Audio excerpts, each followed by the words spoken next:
Allah, cappuccino, cappuccinette, j'espère que vous allez bien. On se retrouve aujourd'hui pour une nouvelle vidéo, une nouvelle story time. Horreur, cappuccino, cappuccinette, j'espère que vous allez toutes et tous très bien, Inch'Allah. Donc aujourd'hui, l'histoire va vraiment vous faire paniquer, flipper et vous laisser une nouvelle fois sans voix. C'est pour cela d'ailleurs que quand je l'ai entendue, j'ai décidé de la traduire au plus vite et de vous la sortir au plus vite. J'ai essayé de la tourner une première fois, mais il faisait tellement chaud qu'avec la lumière de la ring light et tout ça, c'était impossible. J'ai dû abandonner et reporter à plus tard. On est encore dans la période de la canicule. J'ai le petit ventilo à côté de moi, mais je vais prendre sur moi et vraiment vous tourner cette histoire. Quoi qu'il, avant de commencer à vous raconter cette histoire, je tenais à dire à certains et certaines troublions, et bien qu'ici, vous n'êtes pas sur votre chaîne, ici c'est ma chaîne, et si certaines choses sur la chaîne ou sur ma personne vous dérangent, personne ici ne vous retient. Ne pensez pas que je vais perdre mon temps à vous répondre, car cela ne mènera à rien. Ne cherchez pas à briller par moi, car moi-même je cherche encore à briller. Moi, j'ai jamais été une chiffonnière, c'est-à-dire que je vais pas me battre à répondre, à me disputer avec des gens qui cherchent à utiliser mon dos comme échelle pour essayer d'avoir un peu de lumière qu'ils n'arrivent pas à atteindre. Car oui, les commentaires que vous laissez, je suis bien maligne, je prends vos noms et je fais des recherches et quand je vois vos comptes, c'est vrai que, ouais, Allah ya'aounkoum, genre que Dieu vous aide, mais ce sera pas par ma personne. Donc vous pouvez continuer à déverser votre venin, mais croyez-moi que ça sert vraiment à rien parce que je vous jure que moi j'avance tout droit et je me retourne pas derrière. J'ai vraiment pas votre temps, je suis vraiment désolée d'ailleurs pour cela. Mais voilà, je peux pas vous donner ce que vous cherchez, c'est-à-dire de la lumière, une réponse, de la méchanceté ou quelque chose. Moi-même dans ma vie privée, quand il y a des conflits, tout ça, je m'en éloigne et je ferme la porte parce que j'aime pas ça. Moi, je suis quelqu'un qui est une bonne vivante, qui aime rigoler, qui aime manger, qui aime voyager, qui aime écouter des histoires, traduire des histoires et essayer de créer une bonne et belle communauté. Donc, malheureusement, ce que vous cherchez, vous allez peut-être le trouver ailleurs ou créez-vous une chaîne spécialement pour ça, mais quoi qu'il, avec moi, malheureusement, vous aurez rien. Bon, ça c'est dit. Maintenant, mes cappuccinos, cappuccinettes, ma famille qui est ici dans mon cœur et que, à cause de vous, là, je commence à être jalousée par des gens et on va passer à l'histoire d'aujourd'hui. Et je vous jure que l'histoire d'aujourd'hui, quand vous allez l'entendre, vous allez me dire, mais Isis, t'es trop forte. J'avoue, I am forte. Donc, je vais vous laisser le temps de vous préparer, de prendre un petit snack, de faire tout ce que vous devez faire lorsque vous devez écouter l'une de mes nouvelles vidéos. Et comme dans ces troublions, on a qui n'aiment pas notre chorale, on va tous faire des vocalises et chanter la plus belle chorale qu'on ait jamais fait sur cette chaîne. Et quant aux autres, on se retrouve juste après. Yeah. J'espère que vous êtes bien installés. Donc cappuccino, cappuccinette, pour cette nouvelle story time horreur, je vous emmène. Eh bien, je vous emmène avec moi, Inch'Allah, au Maroc. Donc cette histoire concerne un couturier marocain. Ce couturier marocain, là où il habitait, et même au-delà du Maroc, il était connu. Pourquoi? Parce qu'apparemment, c'était un couturier sans pareil. Il ramène des tissus que personne n'a. Il te fait des modèles que personne n'a. Il fait de tarz, de la broderie que personne ne fait. Bref, vous comprenez ce que j'essaye de vous faire comprendre, c'est que ce couturier était très fort dans son domaine. Si fort que même les concurrents essayent de s'inspirer des modèles qu'il fait, etc. Mais ils n'y arrivent pas. Et même s'ils y arrivent, les gens préfèrent ce couturier-là que aller chez la concurrence. Parce que avoir un habit, un vêtement fait par ce couturier, c'était quelque chose qui était magnifique. Donc ce couturier, machallah, il avait énormément de clients et même au-delà du Maroc qui travaillaient eh bien, avec lui. Mais il était tellement connu que, par exemple, toi, tu veux qu'il te fasse un truc, tu vas aller dans sa boutique, il va dire, je peux pas te la donner avant au moins 2 mois, tellement qu'il a du saham, c'est-à-dire tellement qu'il a du travail. Il a 3-4 ouvriers qui travaillent avec lui et en plus de ça, lui-même, il travaille. Lui-même, il coud. Et en plus, les gens, ils veulent que ce soit lui qui leur coud, malgré que les autres, il leur a appris, etc. Ils veulent que ce soit lui qui fasse leurs vêtements. Donc, il avait énormément de pression et énormément de travail. En plus, sa boutique, c'est pas une boutique qui était énorme. C'était un petit hanout adi, une petite boutique tout à fait normale, banale, mais qui, alhamdoulilah, lui rapportait énormément d'argent. Donc, ce couturier, machallah, il avait tellement du monde que pour lui fermer à 8 heures et rentrer chez lui, c'était impossible. Il restait, dites-vous, dans sa boutique jusqu'à minuit. Après minuit, qu'est-ce qu'il fait? Il sort hors de sa boutique, il éteint l'enseigne, il ferme la porte et vous pensez qu'il rentre chez lui? Pas du tout. Il retourne, lui, à l'intérieur de sa boutique, derrière, et il commence encore à travailler, à prendre des mesures et à essayer d'avancer au plus dans les commandes qu'il a. Et c'est à partir de là que ce couturier va vivre un truc qui va le marquer et qui va nous marquer à vie.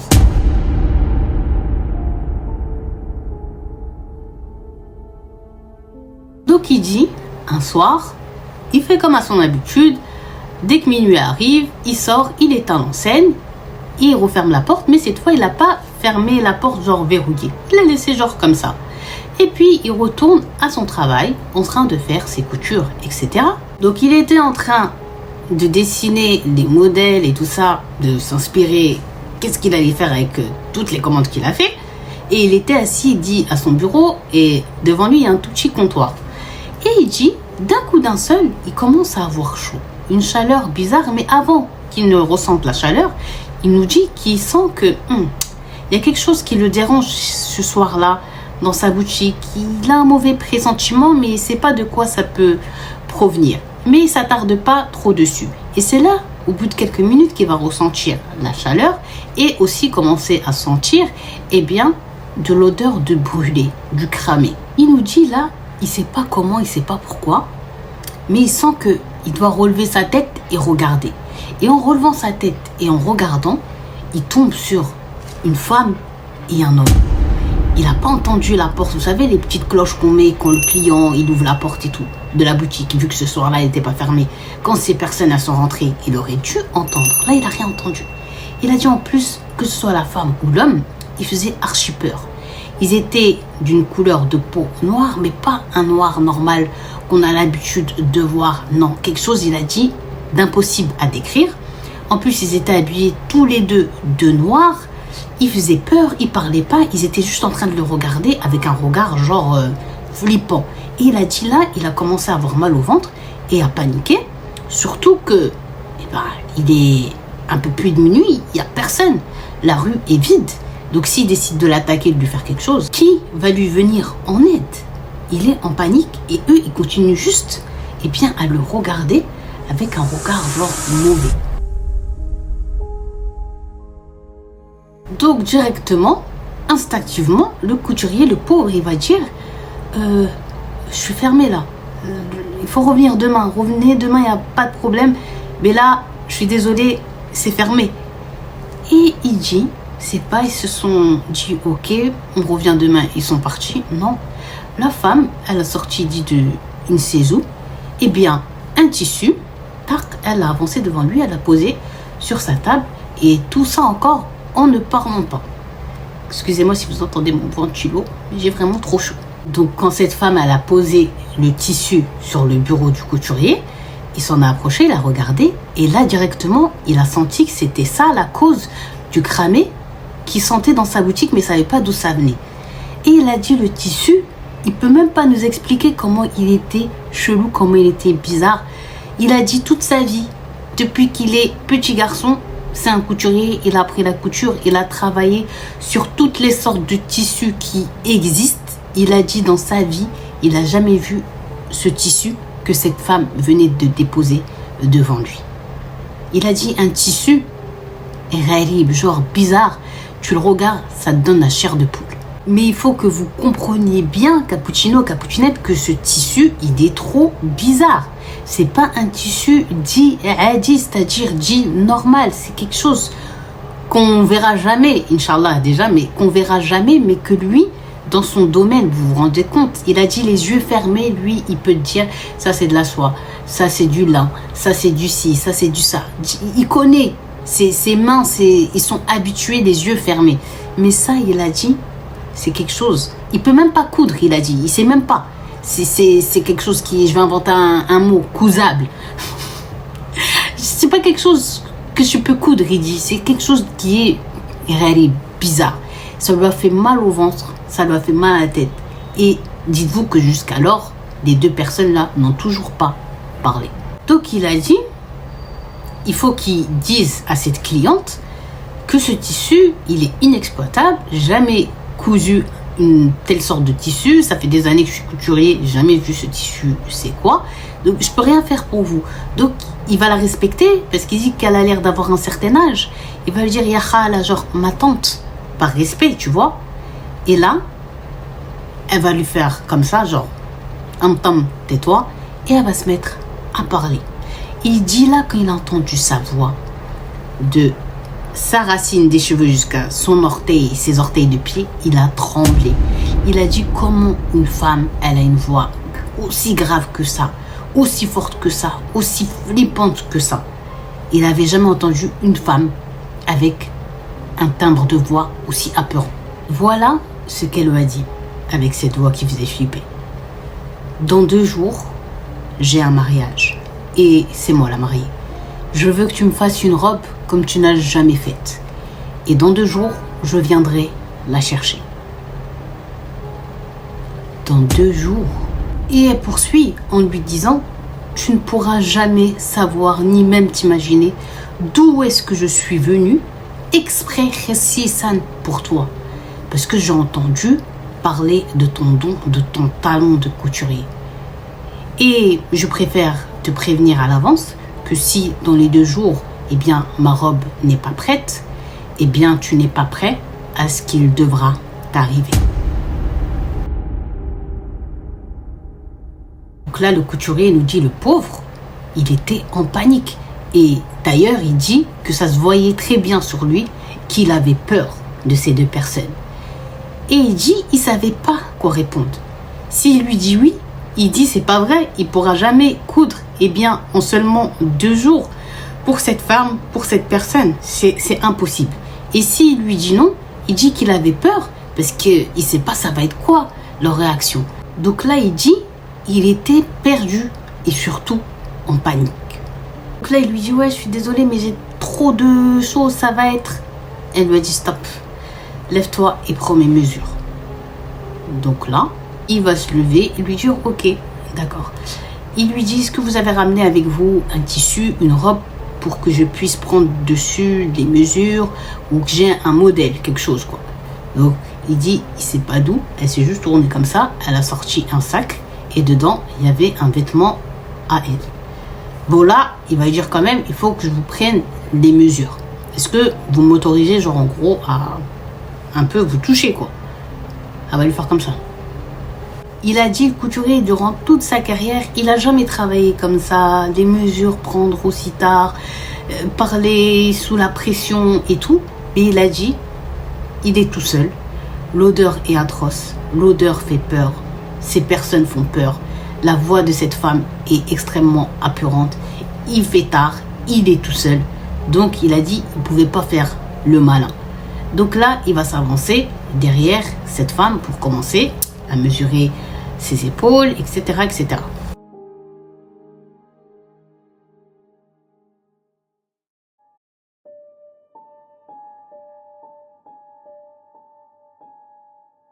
Donc là, il commence à prendre de son épaule à l'autre épaule, il est comme ça avec son maître, puis il dit, il regarde, et c'est quelque chose, il dit qu'il n'était pas normal, il n'a jamais pris des mesures pareilles. Donc, il va demander à la dame, je suis désolée, je vais reprendre parce que je crois que j'ai fait une erreur. Parce qu'il n'arrivait pas à croire ce qu'il voyait. Donc, elle m'a dit, ouais, il n'y a pas de problème. Il reprend les mesures. Il a dit, qui s'y est repris à 3 fois. Et durant les 3 fois, à chaque fois, les chiffres qu'il notait, ça changeait. Et c'était pas quelque chose qui était normal. C'est pas quelque chose qui était adi. Donc il a dit, il était en pression. Il était dans la panique. Il avait peur.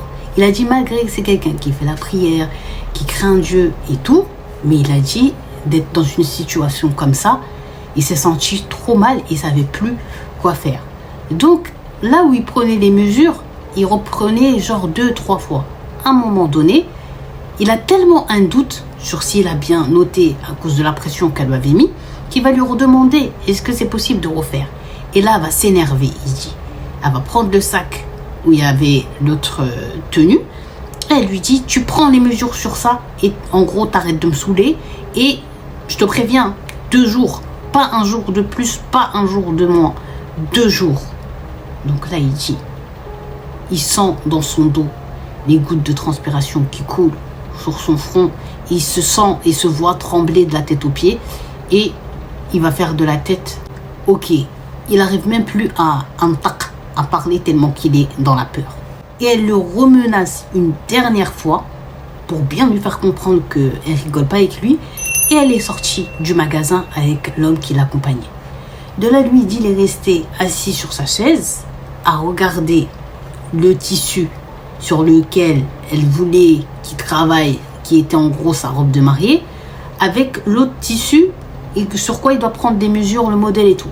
Il a dit déjà, le tissu dans lequel elle veut se marier, il est pété, il fait peur, chair de poule, mais l'autre, il était encore bizarre. Il a dit, il a ouvert, il ne comprenait pas les mesures, que ce soit en longueur, en largeur, les manches, les épaules, trop bizarre. Il a dit, c'est quoi ça? C'est quoi ça? Il était en panique. Il était en panique. Et il a dit, dès que ces personnes, elles sont sorties de son magasin, il n'y avait plus la sensation de chaleur, mais il y avait toujours l'odeur du cramé, et bien, à cause de ces tissus-là. Donc il a dit, il se lève, il va, il ferme la boutique à clé cette fois-ci pour que personne encore ne rentre et ne lui fasse une autre crise cardiaque. Et il va s'asseoir le pauvre à son poste devant ces tissus-là, en train d'essayer de comprendre comment il allait s'en sortir et comment il allait faire, puisque là, elle l'avait mis dans un grand problème, dans une énorme galère. Donc là, il ne sait pas comment faire. Il regarde avec vraiment bon cœur pour essayer de trouver une solution. Il a dit, même avec la meilleure volonté du monde, c'est quelque chose d'impossible. Surtout lui, il a en tête le délai. C'est-à-dire qu'aujourd'hui, on ne compte pas. Demain, ça compte. Et après demain soir, elle revient le chercher. Et elle lui a dit à la même heure, si je ne vous ai pas dit, genre tard la nuit. Donc, c'était quelque chose en fait, qui ne le laissait pas dormir. Il n'a jamais travaillé sur quelque chose. Il dit d'aussi rapidement. Il a dit même quand sa fille, c'était son mariage, il a fait sa robe de mariée, il s'y est mis mais des mois et des mois à l'avance. Et surtout, sa main, elle n'était pas toute seule. Avec les autres couturiers de sa boutique, en fait, ils avaient travaillé sur la robe de sa fille. Il fallait de l'aide. Mais là, tout seul, en 2 jours, et qu'elle lui a dit, genre, en gros, c'est toi qui fais, c'est abusé. Mais il y a quelque chose quand même qui le perturbe. C'est si elle dit qu'elle se marie, on est d'accord, dans 2 jours. Qui se marie, qui va venir chercher sa robe de mariée après minuit, à plus d'1 heure du matin, alors que c'est la mariée. Il avait mal à la tête, il ne comprenait pas. Il disait, c'est quoi ces gens, c'est quoi ce mariage, c'est quoi ce tissu? Il n'était pas bien, le pauvre, et il trouvait aucune réponse à ces questions. Il cherche quand même dans le sac en plastique qu'elle a laissé avec le tissu, là, tout pété. Eh bien, si il y a une carte ou un numéro, quelque chose, parce qu'il dit en fait, il faut qu'il l'appelle et qu'il lui dit hey, au moins 1 jour de plus, voire 2. Mais là, le délai que tu m'as donné, c'est trop serré, il n'y avait rien du tout. Ça démontre, il dit, en fait, elle était déterminée à ce que le délai il soit vraiment respecté. Et si tu ne respectes pas ce délai, comme elle lui avait promis, elle va lui faire du sale. Donc là, il dit, il avait tellement mal à la tête, il avait tellement eu peur qu'il va partir de sa boutique et rentrer chez lui. Donc à partir de ce moment-là, quand il rentre chez lui, il a dit, il se met dans son lit, il essaye de dormir, mais il fait que de faire des cauchemars sur elle. Donc il dit, toute cette nuit-là, il n'a pas dormi, il est resté réveillé jusqu'à la prière de Fajr, la prière de l'aube. Il s'est levé, il a fait sa prière. Après, il commence à se préparer pour aller au travail. Et là, il dit qu'il y a son fils qui l'a vu. Bien évidemment, Cappuccino, Cappuccinette, celui qui nous raconte cette histoire, c'est le fils du couturier en question. Donc il a dit, le couturier, il s'est préparé en deux et il descend l'escalier et il se dirige direct vers la porte d'entrée. Mais son fils, celui qui raconte, il dit son père n'était jamais parti au travail sans prendre son petit déjeuner. Donc là, il dit papa, tu vas où? Le petit déjeuner. Il lui a dit je veux rien du tout, juste laissez-moi tranquille, j'ai un truc à faire. Et il est parti comme ça. Il a dit son fils, il était bizarre, il était chelou. Le fils, celui qui raconte l'histoire de son père, il dit son père, il l'a trouvé trop bizarre, pas dans son assiette. Il n'avait jamais agi comme ça. La mère elle-même, quand elle a vu son mari, il n'a pas déjeuné et tout, elle a dit à son fils, ton père il a quoi? Il a dit je sais pas, il a dit il était pressé ou quelque chose. La mère elle a dit ouais, peut-être il a un petit retard dans son travail. Quand il va déjeuner dans un café dehors, il se débrouille. Bref, le fils il a dit quand même, c'était pas quelque chose qui était une habitude de son père de quitter la maison sans prendre du petit déjeuner, parler avec eux, etc. Donc l'habitude du couturier cappuccino, cappuccinette, quand il arrive à sa boutique, c'est quoi? C'est qu'il arrive, il allume en premier lieu son poste avec le Coran. Il sort une petite chaise à l'extérieur devant sa boutique, il ouvre ses rideaux, il montre voilà, comme quoi sa boutique elle est ouverte. Et au bout d'un moment, il commence à mettre toutes les machines à coudre en marche. C'était sa routine quotidienne quand il arrivait à sa boutique. Coran, ouvrir la boutique, laisser un peu de temps, s'asseoir devant sa boutique avec son petit journal et après aller allumer les machines à coudre pour que quand lui va travailler ainsi que ses ouvriers, tout est opérationnel. Mais en tout cas, le Coran, c'était toujours sa manière de faire. Donc il a dit, ce jour-là, il est parti plutôt que l'heure à laquelle ses ouvriers, ils vont venir au travail. Et donc là, il dit, il a fait toute sa routine quotidienne et il va pour s'asseoir à son poste et commencer à travailler sur le tissu de cette dame. Et là, il dit, il prend le tissu, il sait pas comment faire, mais il dit, il faut bien qu'il commence. Et il commence à vouloir le passer tac comme ça sous la machine à coudre. Et là, dites-vous que la machine à coudre refuse de s'allumer. Il nous dit, il a essayé et essayé et essayé, rien à faire. Il dit, ça fait 30 ans, plus de 30 ans qu'il est couturier et plus de 20 ans qu'il travaille avec cette machine et qui connaît comment la réparer, comment le faire et tout ça. Mais il a dit là, c'était quelque chose d'incompréhensible. Il a dit, c'était son métier. Genre, en fait, il avait appris à les réparer de lui-même et tout ça. Il en avait déjà réparé et tout. Mais la panne, ce jour-là, elle n'était pas normale. Et il a regardé toutes les machines après de son magasin. Il a dit, toutes les machines aussi, elles ne fonctionnaient pas. Et il a dit, jamais ça lui est arrivé. Et directement, en fait, dès qu'il y a un problème, il sait au son, il sait quand il va ouvrir et tout, ça vient d'où, il répare en 2-2, c'est fini. Donc il a dit, il a regardé, rien à faire. Donc il a dit, il était tellement fatigué, il a décidé de faire venir un électricien. Il s'est dit, peut-être que c'est quelque chose qui me dépasse, quelque chose de nouveau, et que c'est en rapport avec l'électricité. Et il va appeler l'électricité du Maroc, pas l'EDF, la RADEF. Donc l'électricien, il arrive au magasin, il sort ses appareils, il truc et tout sur son appareil, ça marque quoi? Ça marque, il n'y a aucun problème, tout est à 100% correct, il n'y a aucun souci. Donc là il a dit, il comprenait pas, il voulait se taper la tête contre le mur. Si tout est bien, c'est pas électricité, c'est pas ci, c'est pas ça, qu'est-ce qui empêche ces machines de fonctionner habituellement, normalement, comme elles avaient toujours fonctionné? Donc, malgré des tentatives désespérées d'essayer de comprendre ces machines, elles ont quoi? Ces machines n'ont pas fonctionné. Il a dit, même les clients qui venaient, que ce soit même des habitués ou des nouveaux, il était énervé. Il disait, je suis désolé, mes machines ne marchent pas, allez voir ailleurs s'il vous plaît, j'ai trop de problèmes. Il a dit, il avait jamais parlé comme ça avec sa clientèle, avec ses clients. Tout le monde le connaissait, joyeux, souriant, avenant, prévenant et tout. Et il a dit là, il était tellement dans la panique parce que c'est une journée en moins. Ça veut dire qu'il va lui rester 15 jours pour faire une robe sur un tissu bizarre, inexploitable. Il était pas bien. Et là, la menace, c'est la voix de la dame. Genre, en gros, si ma robe, dans les 2 jours, elle n'est pas prête, tu peux même pas t'imaginer, il va t'arriver quoi.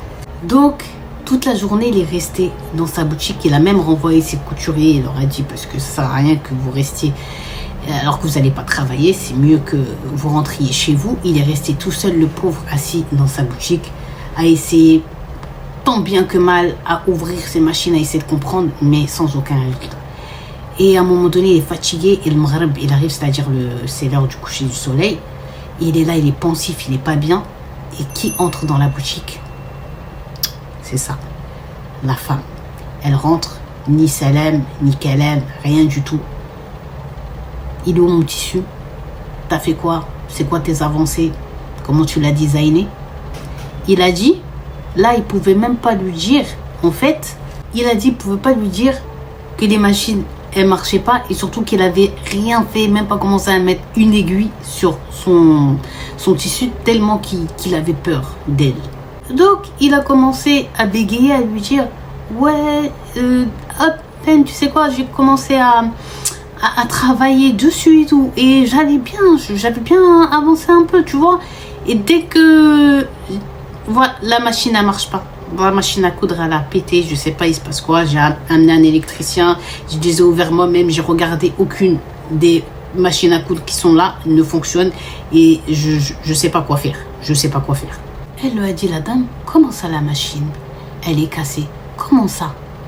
Là, il lui a dit, voilà, elle est cassée, elle marche pas, j'ai tout fait. Mais tu sais quoi? J'ai un ami à moi, un bon pote, c'est un couturier aussi. Elle lui a dit, stop, il n'y a pas d'amis, il n'y a pas de connaissances, il n'y a pas d'autres couturiers. C'est toi qui vas coudre ma robe, toi. Et demain, c'est ton dernier jour. Et quand je vais venir demain soir, tu as intérêt que ma robe elle soit prête. Sinon, je t'ai dit, t'es pas prêt à ce que je vais te faire. Tu comprends ce que je dis? Au Marocain, ça ferait. شوف غدا بالليل الكسوة ديالي تكون واجدة، ما واجداش غتلوم إلى راسك. وأنا قلت لك وحضرتك وما ديها عند حتى واحد، انت اللي غتصايب لي الكسوة ديالي.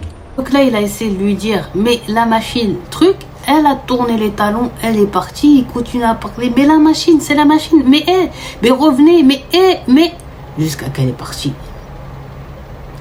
Là, il a dit, je vais faire comment? C'est pas moi, c'est la machine, mes machines, elles ne marchent pas. Je fais quoi? Après qu'elle soit partie, il dit, s'est levé, il a essayé encore pour la millième fois d'ouvrir sa machine et d'essayer de voir, ça marchait pas, il s'est énervé. Il a dit, il rentre chez lui, et surtout, il va dire à ses enfants d'histoire, au cas où, genre en gros, demain il lui arrive quelque chose, ils savent, en fait, il lui est arrivé quoi. Il a dit, il peut pas garder cette histoire que pour lui. Donc, le couturier, il lui dit que comme ça faisait un petit moment, en fait, que maintenant il rentrait tard, en fait, sa femme et ses enfants, ils ont eu des doutes concernant le couturier, le pauvre. À savoir qu'ils se sont dit, le fait qu'il rentre tard, ça se trouve, il a fait une autre go. Il a fait une autre femme. Il a pris une deuxième femme.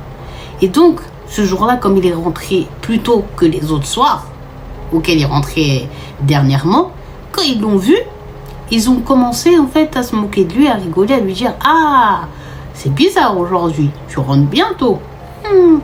C'est bizarre, c'est bizarre. Donc lui, en fait, il a dit, il les a juste regardés en mode, vous cherchez quoi? Donc, il n'a pas raconté l'histoire de la dame et tout, il leur a juste dit, bon, aujourd'hui, pourquoi je suis rentrée tôt? J'ai rien fait au travail, les machines, elles sont tombées en panne, c'est pour ça que je rentre tôt.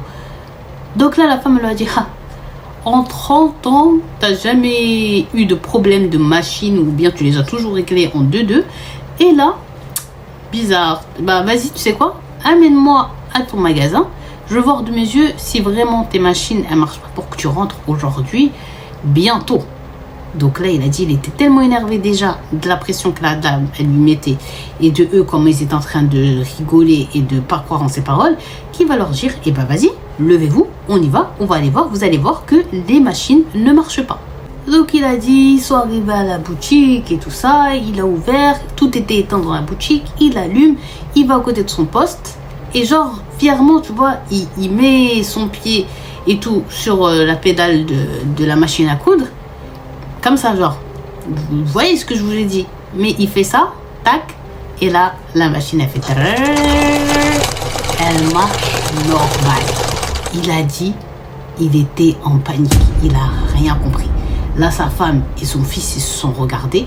Et eux, ils ont rigolé. Et la femme du couturier va lui dire, écoute, c'est mieux que tu te soulages et que tu dises la vérité et que tu dises qu'aujourd'hui, eh bien, ta deuxième femme, elle t'a dégagé plutôt qu'à son habitude parce qu'elle commence déjà à en avoir marre de toi. Elle n'est pas folle comme moi pour te supporter plus de 30 ans. Dis la vérité. Et la mère et le fils, ils rigolent.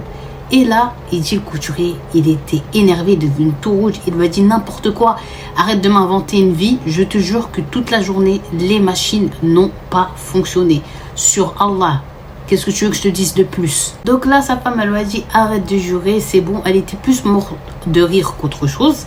Elle lui a dit, moi, je serai toi, je dirai la vérité, t'inquiète pas, je vais pas te quitter, je vais pas te truquer. Il lui a juré qu'il n'y avait pas d'histoire de deuxième femme, qu'il n'y avait pas d'histoire bizarre comme ça. C'était juste sa machine qui n'avait pas marché. Bref, le couturier dit que personne, ce soir-là, ne l'a cru. Et donc, sa femme, elle lui dit, bon, bref, maintenant que ça remarche, tu vas rester pour travailler un peu ou tu rentres avec nous? Il a dit, non, non, je rentre avec vous. Il était tellement dans la compréhension et dans la panique qu'en fait, il voulait pas rester encore une fois tout seul pendant la nuit à la boutique. Donc, il rentre avec sa femme et ses enfants. Il arrive chez lui. Il a fait sa prière et il a dit durant sa prière, il ne peut pas s'empêcher en fait d'être déconcentré et de penser comment ça se fait que durant toute la journée, ces machines, elles ont refusé de fonctionner et que quand il y avait sa femme et son fils et ses autres enfants, comme par hasard, ça a marché. Il veut savoir, en fait, il dit, c'est quoi le lien entre la machine et le tissu et pourquoi ça n'a pas fonctionné. Et il dit, pendant toute sa prière, il réfléchit, ça lui fait mal à la tête, il est complètement déconcentré. Elle a dit qu'elle a fini ses prières, encore une fois, impossible pour lui de s'endormir tellement il veut comprendre c'était quoi le lien. Il dit un seul truc, c'est qu'il dit qu'il était sûr à 100% qu'en fait cette femme, c'est pas une femme normale, c'est pas une femme comme nous, mais que c'est une shaytana, c'est un djinn, et que comme toute la journée en fait il y avait le Coran dans la boutique qui avait tourné et qui tournait, c'est peut-être ça qui avait empêché, et bien que la machine et que le tissu en fait ça marche et qu'il puisse coudre et tout ça, et ça avait en fait arrêté toutes les machines.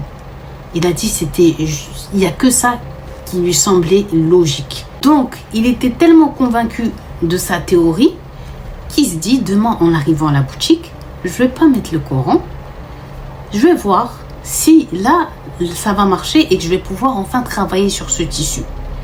Et ça voudra aussi dire d'un côté que c'est vraiment une shaytan, c'est vraiment à quoi je pense. Donc il fait ses protections et il s'endort et il attend que juste le lendemain matin se lève, qu'il arrive à sa boutique, qu'il l'ouvre et qu'il n'allume pas le Coran mais qu'il aille directement pour essayer de voir si c'était ça le lien. Donc il se lève et il part plutôt qu'à son habitude encore à la boutique. Il dit juste Bismillah, il rentre, il n'allume pas le Coran, il s'assoit à son poste, il prend le tissu et il a dit là ça marche. Donc il a dit la paniqué parce qu'il sait que là il est en train de faire un tissu, une robe de mariée, pas pour une humaine mais pour une démon, pour une shaytan. Mais il a dit avec ses menaces il n'avait pas le choix, il doit faire cette robe.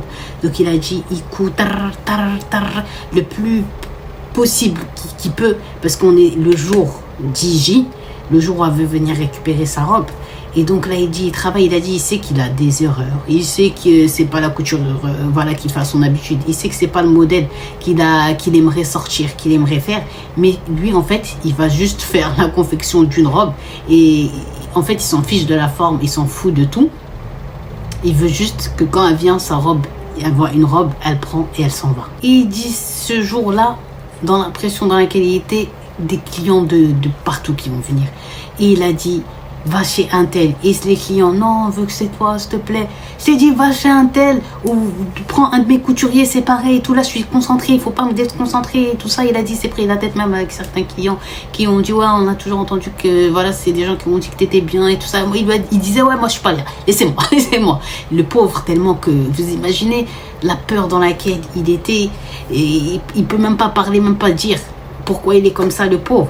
Donc il a dit, il est là, il travaille le plus vite possible. Donc le couturier il nous dit, vous savez, quand t'es couturier et tout ça, tous les chutes du tissu et tout ça que vous avez, soit il y a un carton, ils mettent dedans tous les chutes, ou soit ça tombe un peu partout autour de la machine et tout ça. On connaît, vous connaissez. Donc il a dit, bah c'est ce qui se passait avec le tissu, il coupe des morceaux, ça tombe, voilà. Donc là on était la nuit, il couille, truc et tout. Il a fini, il y a des morceaux de tissu, il dit partout, c'était n'importe quoi et tout ça. Mais alhamdoulilah, il dit, il l'a fini, il prend, tac, il regarde, tac, tac, tac et tout. En même temps, il fait ça, on est le soir, et voilà la dame qui rentre.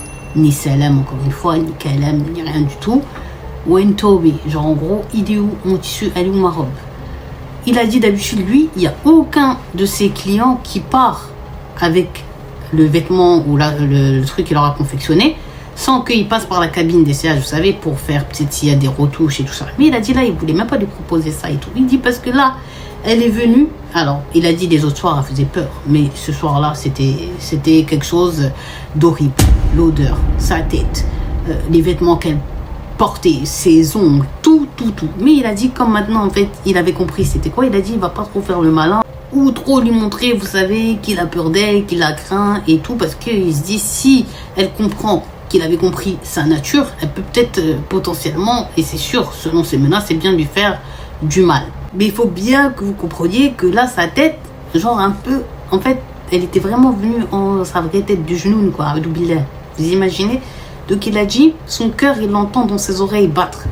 Il a dit, il s'est retenu de ne pas faire sur lui, tellement qu'il était dans la panique, tellement qu'il était pas bien. Il a dit, là, il était sûr à 100% que c'était une chétane à Bilal. Donc, à partir de ce moment-là, il va se passer quelque chose. Il y a un petit silence qui va se passer et elle va lui dire, je te dois combien? Il a dit, donc là, ce qui s'est passé, c'est que quand elle lui a dit ça, lui, ce qu'il voulait, à cet instant, il dit, c'était juste qu'elle quitte son mahel, qu'elle quitte sa boutique, qu'elle prend son tissu et qu'elle part. Il veut rien d'elle, juste qu'elle quitte. Donc il a dit, bien sûr, il ne va pas lui dire juste prends ça et casse-toi. Non, il ne peut pas lui dire ça. Donc il lui a dit, tiens, ça prend et t'inquiète pas pour l'argent. Non, j'ai besoin de rien. Prends ça, prends-le comme un cadeau de ma part. Et la seule chose que je veux, c'est qu'Inch'Allah, tu as un bon mariage, que tout se passe bien, que tu restes avec ton mari, et que vous ayez des enfants et tout ça, mais t'inquiète pas, pas d'argent entre nous. Inch'Allah khair, et tiens, attends, tac, il lui donne le sac où il y avait l'autre tissu. Voilà, prends et t'inquiète pas, et voilà khair. Mais bien sûr, il lui dit tout ça en bégayant, et il va lui dire aussi, voilà, oublie pas avant de partir, et bien de mettre un like, vous aussi. Et voilà, il attend que elle part. Donc là, le regard nous dit d'un coup d'un seul, elle lui a sorti des liasses de billets. Elle a posé devant lui. Il a dit ça, il faut qu'il coûte 50 voire 100 tenues pour avoir un gros tas d'argent comme ça. Donc il a dit, quand il a vu ça, il était choqué. Donc il a dit, il a regardé, il lui a dit non, c'est trop, ça vaut pas le travail que j'ai fait, et moi je travaille pas pour uniquement pour un vêtement comme ça, je travaille pas pour une grosse somme comme ça, c'est trop. Il est en train de lui dire qu'il faut qu'elle reprenne, c'est pas ça le prix et tout ça, et lui il lui dit ça et elle part. Et lui il continue à parler et il a dit, quand elle est partie, elle va laisser tous ces argent devant lui, et ben là il a dit, il a retrouvé le sourire. Il était content, il a rigolé. Il a dit cet argent en le voyant devant lui, ça lui a fait oublier tous les instants de terreur, de peur, de pression qu'elle a pu lui mettre. Parce que là, il a dit, il a l'argent, mais surtout, pour lui, c'était une preuve que quoi? Une preuve pour sa femme, pour ses enfants, que l'histoire que je vais vous raconter et que je vous ai dite et vous ne vouliez pas me croire et tout, eh ben, voilà la preuve. Qui va payer autant pour, genre, une robe, si c'est pas un truc chelou?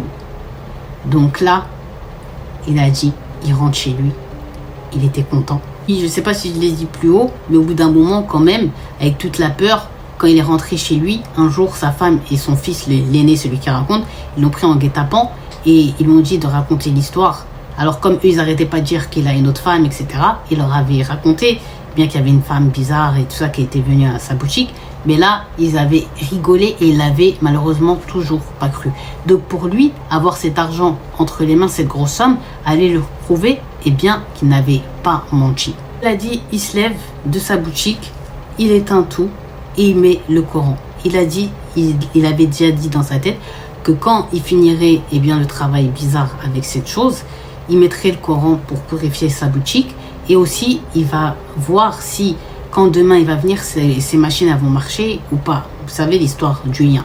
Bref, il a fermé sa boutique, il rentre chez lui. Donc là, il a dit, cette nuit-là, cette femme, elle était venue chercher sa robe très tard dans la nuit. Plus tard que tous les autres soirs où il rentrait tard déjà et que sa famille il lui en voulait.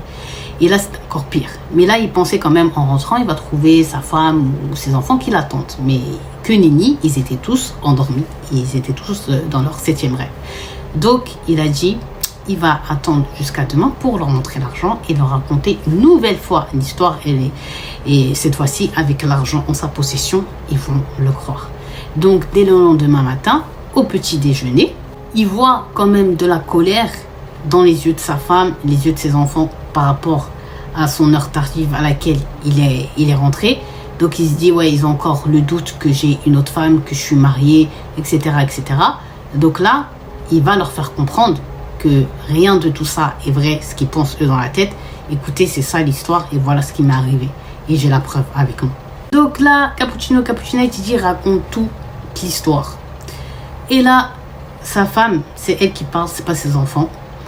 Sa femme, elle dit, ok, tu veux vraiment qu'on croie à ton histoire? Il dit, oui, croyez-moi, parce que je vous dis que la stricte et pure vérité. Elle lui dit, vas-y, montre-moi une preuve. Il lui dit, la preuve que j'ai, c'est l'argent qu'elle m'a laissé, qu'elle m'a ramené. Le gros tas d'argent. La femme, elle a dit, ok, je veux le voir de mes yeux. Il a dit, ouais, il n'y a pas de problème. Donc, il appelle un de ses fils, il dit, ouais, va chercher mon manteau là, dans la poche à l'intérieur, il y aura l'argent et vous allez voir, vous allez me demander pardon. Le fils, il va dans la chambre, il ramène du porte-manteau, le manteau à son père, il lui donne, son père, il ouvre la veste, il met sa main, tac, dans la poche intérieure, en souriant, en faisant bien, genre, voir leur tête, qu'ils vont bien regretter quand ils vont voir tous les billets. Il sort comme ça et il regarde parce que il n'entend pas waouh waouh waouh, et quand il va regarder lui, il voit quoi? Il voit tout ça là, c'était du papier. Donc là, le couturier, le pauvre, il n'en croit pas ses yeux. Il crie, il dit comment ça se fait, c'est pas possible. Il regarde, il ouvre bien sa poche, mais la liasse, comme elle était attachée par la chose, il voit, mais c'est que du papier, il y a pas d'argent. Donc là, il dit, sa femme n'a pas en fou rire. Elle lui dit, t'as pas honte. Il lui comprend pas. Et elle redit, t'as pas honte. T'as pas honte. En plus d'être un menteur, t'es un soulard. T'es secrène. T'as tellement bu que tu prends du papier pour de l'argent. Ah là là, je suis tellement déçue de toi. Donc là, lui dit, il est choqué. Parce qu'il jure que c'était de l'argent qu'elle m'a mis. Comment ça se fait que ça s'est transformé en papier? Donc là, il dit à sa femme, je te permets pas. Tu sais, je suis qui? Tu connais ma réputation. Comment ça, je suis quelqu'un, moi, qui va boire, je fais la prière, j'ai peur de Dieu. Je suis pas du tout menteur, tu me connais. Elle rigole et dit là, en fait, je te reconnais plus et je sais plus la vérité, qui tu es. Et même les enfants, ils disent, papa, tu nous disais que c'était de l'argent, t'étais tellement content. Regarde, c'est du papier, c'est bizarre. Ton histoire, elle tient pas debout. Donc là, il dit, le couturier s'est mis la main entre sa tête et il a réfléchi, il a regardé sa femme, il a dit, ok, j'ai ce qui va vous fermer la bouche à tous et vous allez bien me demander pardon. Sa femme a dit quoi? Qu'est-ce que tu veux encore inventer? Il lui dit, écoutez, vous voyez quand on coud les chutes de tissu qui restent, j'en ai encore au magasin. J'ai balayé comme ça vite fait, mais j'ai pas trop bien rangé. Et tu vas voir le tissu, tu vas bien sortir dedans le cramé, le bizarre, tout ce que je vous ai dit. Et là, tu vas me croire. Et lui dit, ok, allons-y. Et cette fois-ci, je te préviens, t'as pas intérêt que ce soit encore une histoire inventée ou tes mensonges. Et là, le couturier, lui, était sûr de son coup à 100%, parce que ces autres ouvriers, ils n'ont pas la clé du magasin, c'est lui qui vient et qui ouvre l'atelier et tout ça. Et donc, comme il a balayé hier vite fait, les tissus, ces chutes à lui, elles sont bien restées. Donc, il n'a rien jeté encore à la poubelle ni rien du tout. Il se disait même à cet instant, c'est un signe de Dieu qui les ait pas jetés comme il le faisait genre à son habitude. Donc il dit à sa femme, vas-y venez, on y va, monte en voiture. Donc Cappuccino, Cappuccinette, ils arrivent à la boutique et il est pressé, Miskin, le couturier, d'ouvrir bien sa boutique, l'atelier, comme ça il rentre à l'intérieur et il cloue le bec à sa femme et ses enfants. Et c'est directement où regardez, c'est directement là où il a balayé les chutes de tissu. Et il a dit quand ils sont rentrés dans la boutique, l'odeur de cramé, de brûlé qu'il y avait, c'était pas possible. Mais il a dit, lui, la veille, il a bien mis le tas de tissu, du tissu chelou là, dans le coin. Eh bien, dites-vous qu'en regardant dans ce coin, il y avait, ça fait trop peur, il y avait du feu qui avait consumé toutes les chutes de tissu bizarre. Il a dit, une bonne moitié de sa boutique, elle était partie en fumée, elle était brûlée et il voulait pas s'approcher du tas d'où les flammes partaient pour que sa femme et ses enfants y voient. Donc quand ils sont rentrés à leur tour dans la boutique, ils ont dit c'est quoi ce brûlé, c'est un truc. Il leur a montré, il leur a dit vous voyez, je vous ai pas menti. Mais là encore, il dit le couturier que sa femme et ses enfants, ils avaient du mal à croire. Ils ont dit ouais peut-être c'est un défaut électrique, quelque chose qui a attiré genre de l'électricité et ça a fait du feu. Mais c'est en fait un manque d'inattention de ta part qui a fait embraser la boutique, mais non pas ton histoire qui tient pas debout de tissu, de mariage, de shaitan, tout ça là. On veut pas te croire. Donc malheureusement, malgré tout ce que le couturier il a démontré comme preuve et tout à ses enfants et sa femme, ils l'ont pas cru. Donc il a dit, maintenant le fils, celui qui raconte, que malheureusement aujourd'hui son père, il est mort, mais que c'est malheureusement que après sa mort qu'ils ont su que son père n'était pas un menteur, qu'il n'avait pas divagué et qu'il n'avait pas inventé cette histoire. Puisque quand, à la mort de son père, ils ont voulu reprendre la boutique et travailler dedans, ils y ont vu des choses bizarres et entendu des choses apeurantes. Donc ils ont décidé, dans un premier temps, de le louer à des couturiers, d'autres couturiers que eux. Sauf que là, le fils, il dit, les couturiers qui le prenaient, ils restaient même pas une semaine et ils s'en allaient tellement qu'ils disaient qu'ils voyaient des choses bizarres, une femme bizarre venir dans la boutique, bruit le soir et ils avaient trop peur et donc ils lâchaient ça. En plus, le fils, il dit que son père, il est mort peu de temps après cette histoire-là, dans des circonstances bizarres, alors que genre physiquement, dans sa santé et tout, il était bien. Mais après cette histoire-là, c'était plus le même.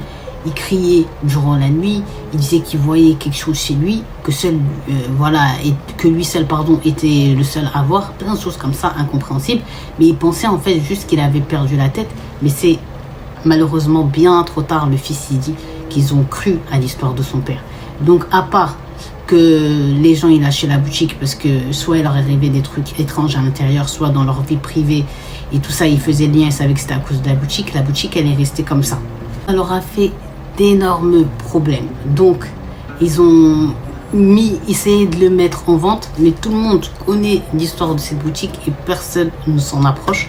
Donc il dit qu'elle est fermée. Elle est laissée comme ça. Il se passe des choses effrayantes, apeurantes à l'intérieur. Mais malheureusement, ils ne pourront jamais s'en débarrasser ni le vendre. Il est juste là, fermé.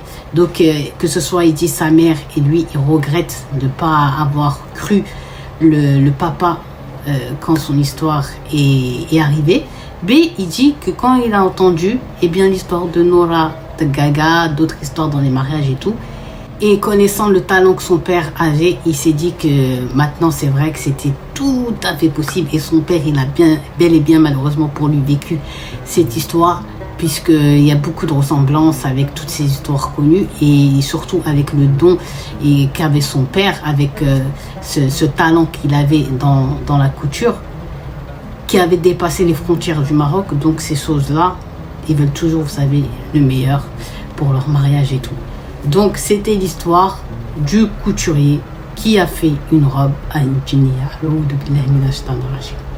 Aussi cappuccino, cappuccinette, parce que ce rush ne s'est pas enregistré, eh bien c'est que la mère et le garçon aîné, celui qui nous a raconté l'histoire, se sont rendus au bout de quelques temps, eh bien chez un imam, pour raconter l'histoire du père qui était malheureusement, père son Allah yarhamou, déjà mort.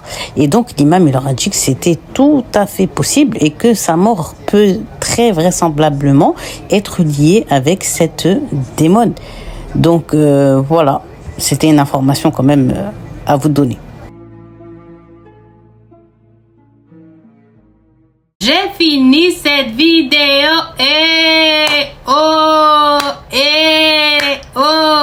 Cappuccino, cappuccinette, j'espère que vous avez kiffé et surtout flippé à l'écoute de cette histoire. C'est une histoire que quand moi je l'ai entendue, j'étais en panique. Je me suis mis à la place du couturier le premier jour. Vous imaginez, vous êtes tout seul dans votre boutique en train de travailler tranquillement comme à votre habitude et qu'il y a des choses bizarres qui rentrent et qui vous menacent. Et voilà, ça fait trop peur. Donc, c'est pour ça que je voulais absolument vous la faire au plus vite. Quoi qu'il, je tenais aussi, j'ai oublié au début de la vidéo, à faire une dédicace à Dounia que j'ai croisée sur les Champs-Élysées. Je te fais un gros bisou, merci de m'avoir arrêté et d'avoir fait une photo avec moi. On a un peu discuté, c'était trop mignon, j'aime trop quand vous m'arrêtez dans la rue. Et aussi à Bouchra que j'ai croisé à l'hôtel Mahfouf de Lena Situation avec sa petite. Donc voilà, merci à vous et vraiment trop de love et c'est vraiment un réel plaisir de vous rencontrer en vrai. Ça me touche et c'est des moments incroyables pour moi. Quoi qu'il, ce que j'ai dit en début de vidéo, ça ne changera jamais. Moi, je prône pas la haine, je prône que l'amour et je suis quelqu'un qui aime la paix et qui est peace and love. Donc, j'ai vraiment pas le temps, encore une fois, je préfère le redire, pour la haine, pour me prendre la tête à répondre à des haters et tout ça, c'est vraiment pas votre time. Et comme je vous l'ai dit, si vous cherchez de la lumière, moi-même, je me bats pour réussir à certains objectifs que j'ai dans ma tête et je suis très loin de les avoir encore atteints. Donc vraiment, vous en prendre à moi pour espérer quelque chose qui est seulement dans vos têtes à vous et une frustration qui est seulement dans vos têtes à vous, c'est juste perdre votre temps. Donc voilà, si vous avez regardé Cappuccino, Cappuccinette, cette vidéo jusqu'à la fin, je vous invite à écrire en commentaire. Peace and love. Arrêtons de vouloir propager la haine et la méchanceté et soyons un peu gentils et bienveillants. Vous verrez que si on était comme ça, le monde irait beaucoup mieux. Donc voilà, n'oubliez pas aussi de me mettre un petit like, de partager cette vidéo, de commenter sans spoil dans les commentaires, de venir vous abonner sur mon TikTok, mon Instagram et sur mon Snapchat. Et d'ici la prochaine vidéo, portez-vous bien, je vous dis à très vite.